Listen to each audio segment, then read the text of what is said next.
Assalamualaikum warahmatullahi wabarakatuh. Waalaikumsalam warahmatullahi wabarakatuh. Bismillahirrahmanirrahim. Alhamdulillahirabbil alamin. Allahumma shalli ala Muhammad wa ala ali Muhammad kama shallaita ala Ibrahim wa ala ali sayyidina Ibrahim. Raditu billahi rabba wa bil islami dina wa bi Muhammadin nabiyya wa rasulah. Rabbi shrah li sadri yassir li amri wahlul 'uqdatam min lisani yafqahu qawli. Rabbi zidni ilma warzuqni fahma. Alhamdulillah teman-teman, ini kita berjumpa lagi di pertemuan keberapa? Kedua ya, pertemuan kedua.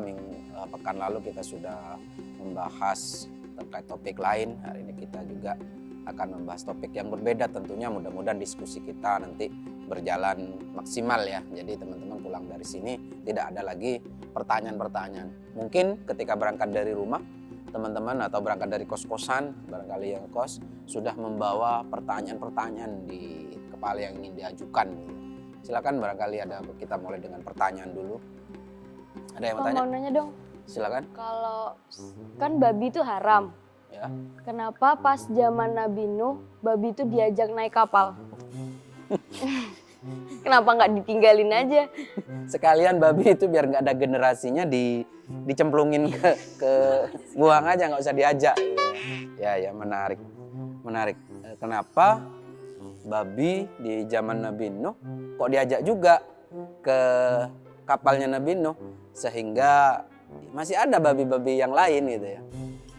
Menarik. Tapi ya pertanyaan apa ini ya? Jadi di dalam Al-Quran itu cerita tentang Nabi Nuh itu ada di beberapa surat. Kalau yang terkait dengan memasukkan binatang berpasang-pasangan itu kalau nggak ada salah ada di surat Hud ayat 40 kalau nggak salah.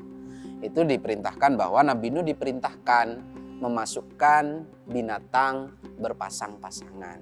Tetapi di dalamnya itu tidak dijelaskan binatang seperti apa.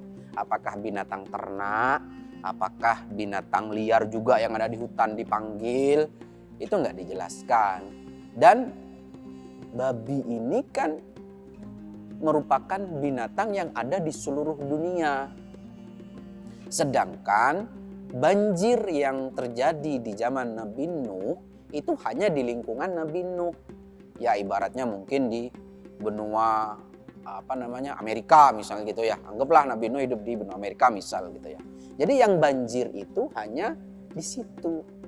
Kan masih ada babi dari Eropa, ada babi dari Asia gitu kan. Atau jangan-jangan yang sekarang babi-babi Eropa makanya putih-putih. Jadi tidak dijelaskan. Jadi kalau misalnya bicara kenapa dimasukkan ke dalam kapal, yang dimasukkan atau tidak karena babi bukan binatang endemik di lingkungan Nabi Nuh, karena ada di seluruh dunia ya nggak mungkin punah juga gitu. Nggak mungkin ya gitulah, artinya babi ini bukan satu-satunya binatang yang ada di lingkungan Nabi Nuh gitu. Itu paham ya? Barangkali kurang jelas, jangan ada tanya babi lagi ya. Ada yang lain barangkali. Kan kapalnya Nabi Nuh tuh terbuat dari kayu ya. Apa di kapalnya Nabi Nuh itu ada tikus dan rayap? Ngeri pertanyaannya. Ya mungkin ada ya. Mungkin ada juga tikus ya, berpasang-pasangan dia gitu. Terus?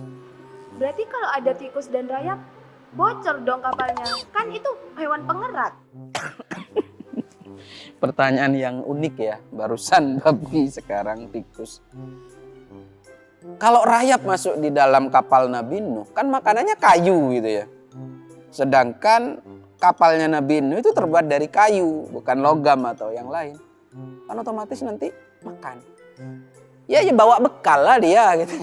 Jadi dari rumah dia bawa bekal. Pokok yang mau ikut ini kan ibaratnya camping ini ya. Ibaratnya camping gitu, ayo kita liburan naik kapal besar. Jalan mati namanya camping kan semua bawa bekal. Jadi tikus itu bawa keju, mungkin kalau zaman itu ada keju ya bawalah. Yang rayap juga bawa makanan sendiri, dipikul mungkin kayunya buat kayak kalian makan tebu gitu ya. Dan kalaupun ada dan mereka lupa tidak bawa bekal, kan cuman sepasang. Di dalam Al-Quran itu masukkanlah hewan-hewan atau binatang itu sepasang. Jadi mana ada rayap kan seukuran semut. Mana mungkin dia bisa menghabiskan satu kapal Nabi Nuh yang memuat sekitar 4 juta domba. Aman lah masih stok gitu. Begitu juga tikus. Paling yang dikerat kan bekal-bekal umatnya Nabi Nuh. Gitu. Kaum-kaum Nabi Nuh yang beriman pada Nabi Nuh. Perlu menjadi catatan bahwa banjir di zaman Nabi Nuh tidak terjadi di seluruh dunia. Jadi hanya umat Nabi Nuh yang dihukum. Karena mengapa dihukum? Ya karena tadi sudah diutus Nabi tetapi mereka membangkang. Loh yang masyarakat yang lain kan belum ada, tidak diutus adanya Nabi. Gitu kan. Misalnya Nabi Nuh diutus di Amerika. Seperti saya sampaikan di awal tadi. Maka ya yang ada di sana yang dihukum. Yang lain enggak. Kalau misalnya semuanya banjir, berubah nanti yang ada malah sedikit gitu. Jadi mau berlayar di mana kemudian, mau berlabuh di mana kapalnya Nabi Nuh gitu.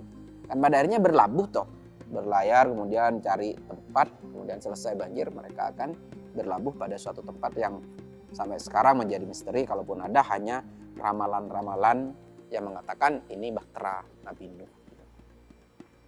Tuh.